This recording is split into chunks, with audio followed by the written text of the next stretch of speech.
อันนี้พ่อลวกยอดพักบวบนะต้มน้ำไม้โอ้ยสีดอกหนึ่งมันดอกบ่ใหญ่เฮ้ย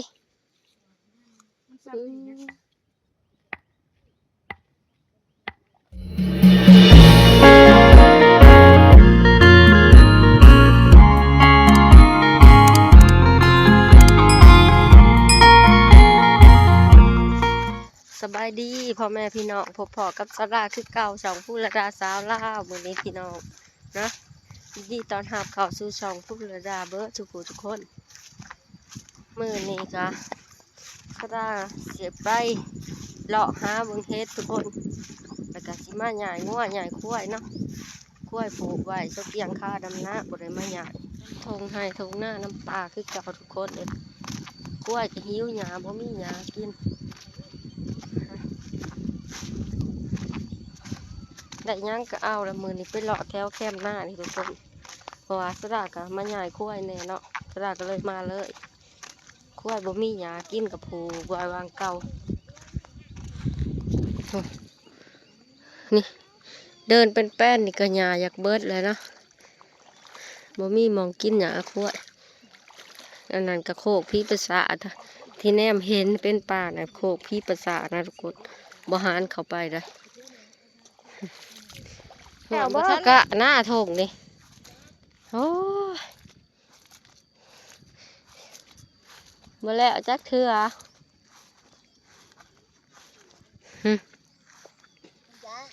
หยาดพีโชว์กันเหลือกพีจักสิหยาดยางบ่หยาดเนาะกังเว้นแต่ว่ามันซองมึงง่วยแม่ในปอยยามันรุดที่เขาเท่าคานปอยเอ้ยเอาไปผูกอยู่ใช้หลังเนื้อเท่าคานเพิ่นสิแตกเราก็เลยคนลงน้ำหน้าไปกินเหล้าอยู่ใช้กระจอยเลยพี่เนาะอยากกินบ่ค่อยลายเนาะ4 โตพูสราชิมาเขียนมาใหญ่มัน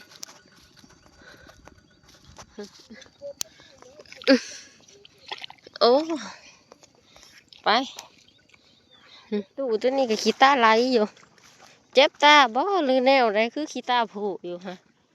โอ้ว้าฮะไป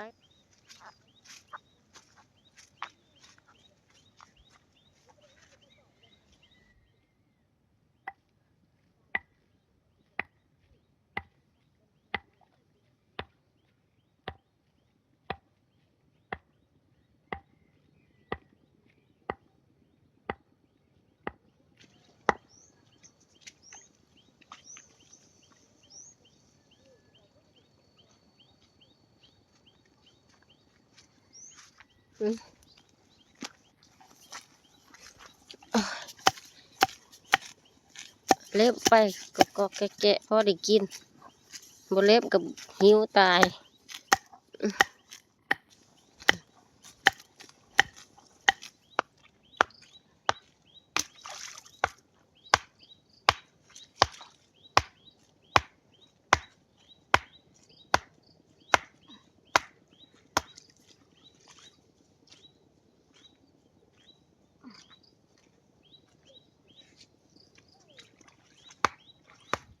ควายเถาทุกคนลูกมันร้ายโตเลยนะลูกมันจอยแล้วโมมี่หยากินนะสราชิจุ้งไปผักพี่ภาษาเบืองนะนี่ป่าวันหยาลาอยู่หันหลังจากที่ชาวราใหญ่คุ้ยแล้วนะไปหล่อป่าเบืองเฮ็ดก่อนทุกคนค่ะเห็นน้ำไม้ก็เอาน้ำไม้เห็นเฮ็ดก็เอาเฮ็ดแล้วเนาะ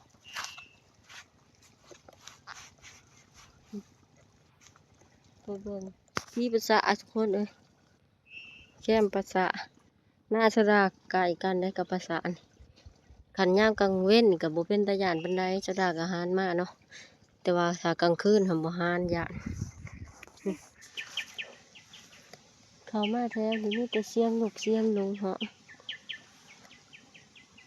อู้หน่อไม้ผลอยู่ดิบ่มีคนเอาใช่สิเอาก่อน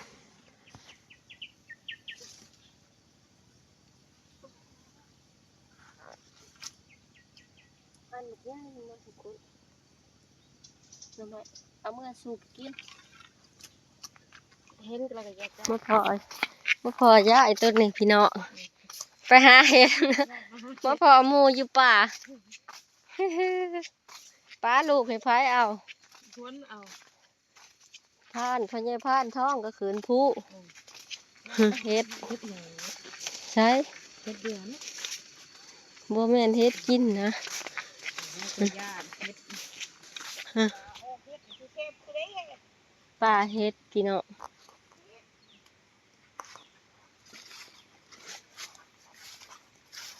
บ่มีดอกนี่มันบ่ออก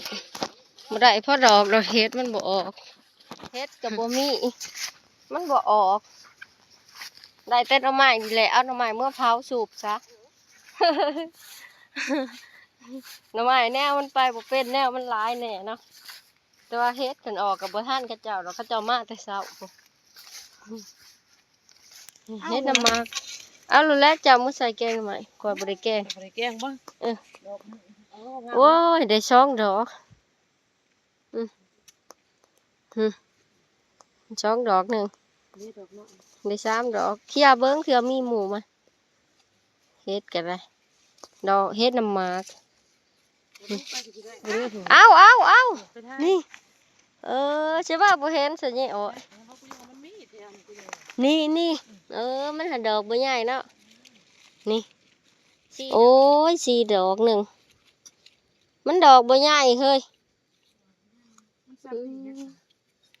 บ่ ซ้ำนี่บ่กลัวพี่ใต้กูเอา เก็บกับบ่เป็น ไข่มัน หาเบิ้งหา หาเคลียร์ไข่มัน สี่ดอกทุกคนอยู่นี่เอาให้เมียพานท้องไปแกงซะ จะเอาบ่ บ่มันบ่หลาย ใจแกงใส่ดอกไม้เนาะ ให้เราไปแกงใส่หน่อไม้มันได้บ่หลายคนมันทางน่ะเบิ่งได้สี่ดอกหนึงแต่ว่าลวงหลาย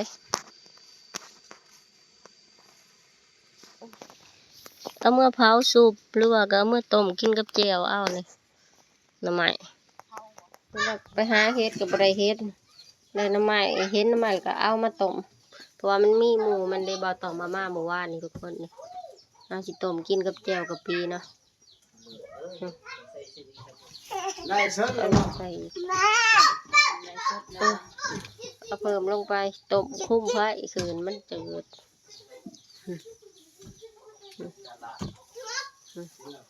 นี่เต็มหม้อหนึ่งอีก ได้ก็ว่าได้ดีเนาะ เนี่ยว่าอุตส่าห์บอกให้เฮ็ดเบียกเฮ็ดงานเป็นผีในขาเนี่ยว่าให้นั่งนอนอยู่เถียง โอ้ย ไปร้อยกินเหล้าเมียว่ะ ใส่มันลงดำหน้าโหลดเมียว่ะ บ่ค่อย นี่เต็มหม้อหนึ่งบัดนี้พี่น้องต้มกินเห็ดแจ่วกับปีกินนะ คือแบะ หลังจากที่มาแต่ป่าชะลากระต้มน้ำไม้ไว้เที่ยงทุกคนเลยต้มไว้กินแรงนั่นแหละลงมานั่งอยู่ตะกะน้ำสเกียงสิมาถอนกะซอยเรากะก็ย่างบนลายย่างได้อยู่ประมาณ40-50 มาดกับเบิดเลยทุกคนดำนี่แล้วกับเบิดกะดำมันก็สิได้เช้าดำหน้าเลยเนาะเพราะว่ามันก็ใกล้แล้วแล้วย่างบนลายให้ย่าง2-3ให้นี่ได้จักมาดแล้วเฮ้ยมือนี่ 30 ได้30 มาดทุกคน มือบนเวทเป็น30นะ มานั่งเฮาก็ได้3 มัด2 มัดก็สิได้ไปดูบ่ได้แหละทุกคนช่วงนี้ขาเจ็บหลังเขาแลดำมือแหละมือนี่พ้นบ่ตกที่ดากเลยลงมาแดดมันเบิดแล้วเนาะบางหันมันแดดอยู่ได้ทุกคนอันนี้มันข้ามเติมแล้วเนาะมันแดดเบิดเลยมีแต่เขาเคี้ยวผู้เต็มนะบรรยากาศดีว่าจักสิจืดบ่จืดแล้วเนาะไปเอาเคียนขั้วเคียนงัวก็เลยเห็นหน่อไม้ไปเบิ่งเฮ็ดละงูก็บ่ได้อีกได้4 ดอกให้ยายโลซ้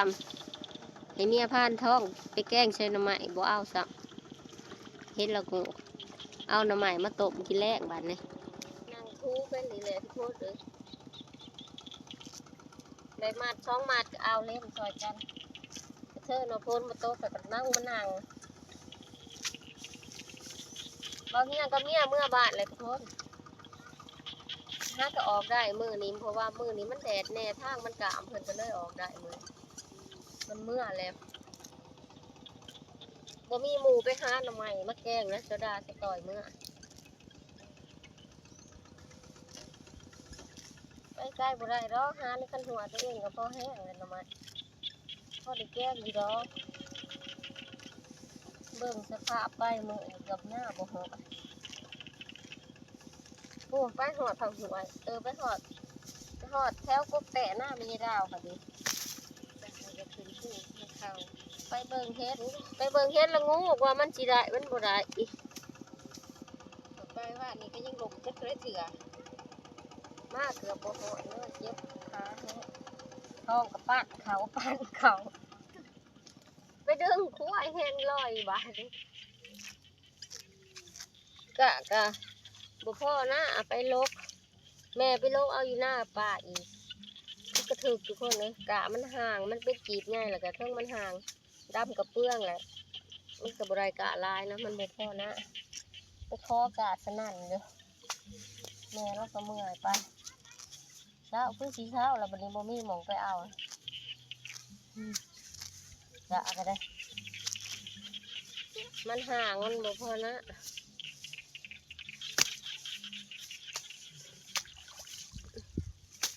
อดเอา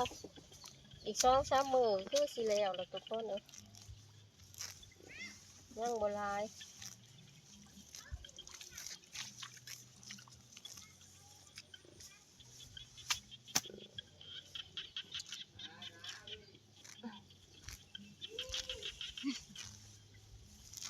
ตัวขาวกับหลาน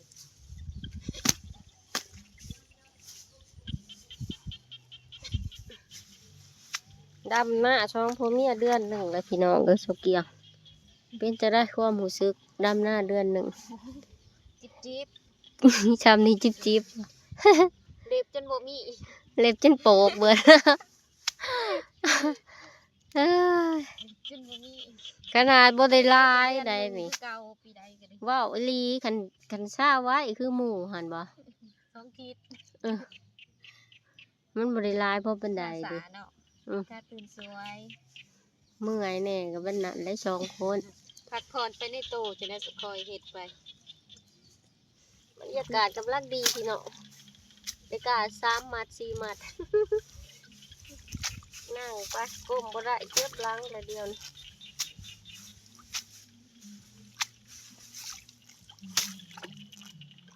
ว่าเขาคนท้องเขาเห็ดเอาเขาสีขาวบริเวณได้แล้วทุกคนบรรยากาศยามแรง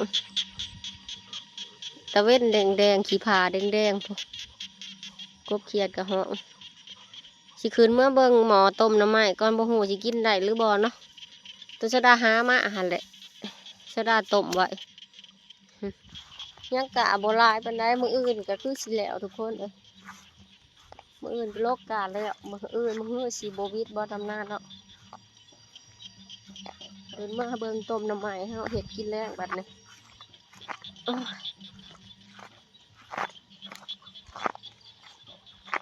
เพื่อนพ่อใหญ่เราปนป้าถาแล้วปุ๊บ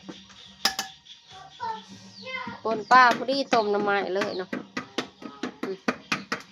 ปนปลาดุกได้นี่เนาะ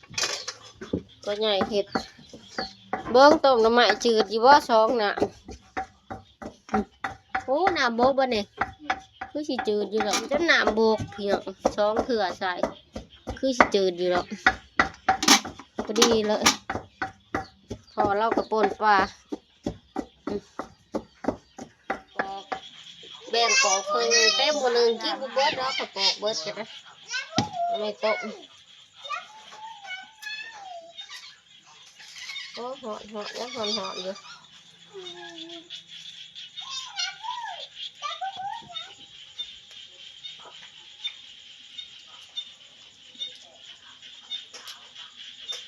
หอมพี่เนาะต้มน้ำมันขึ้นมาพอดีพ่อใหญ่เราปนปลาถาที่เหมาะเลยกับต้มน้ำมันแกงกินกับเมื่อยแกงนะต้มยังกระชูบอีกบ้านนี้เพื่อหนาหามาอันนี้พ่อลวกยอดพักบวกนะต้มน้ำมันปนปลาเราปนเรียบร้อยมีพักสมิกน้ำทุกคน ต้มหน่อไม้ป่นปลาลวกยอดพักนะอาหารแรกพร้อม อีเสื่อมที่บาด กินข้าวแรกน้ำกัน จะคุกคามเท่าไหร่ การแลเฮือนเมียเจ้า เรื่องพี่น้องกินข้าวแรก ก็ไปตู้เย็นตัว ป่นปลาต้มหน่อไม้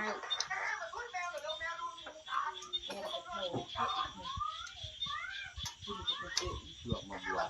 ลวกข้าวไปก่อนพร้อมน้ำหมากมันขึ้นหมูนี่บ่หมากมันแบบ บ่เด้มันหากระเป็น หอมดีหนามันก็ชุ่มสด อันน่ะหมากมันเอาแนวมันได้เหมือนมันหอมได้อยู่หมากมันบ่ เขากระสุนอยู่อ่ะ หอม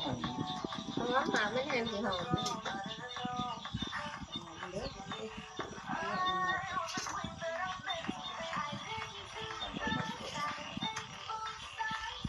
ขนาดมันก็หอมแล้วมันหอม ด่างมาเป็นไง มันจะอยากขาย แม่งก็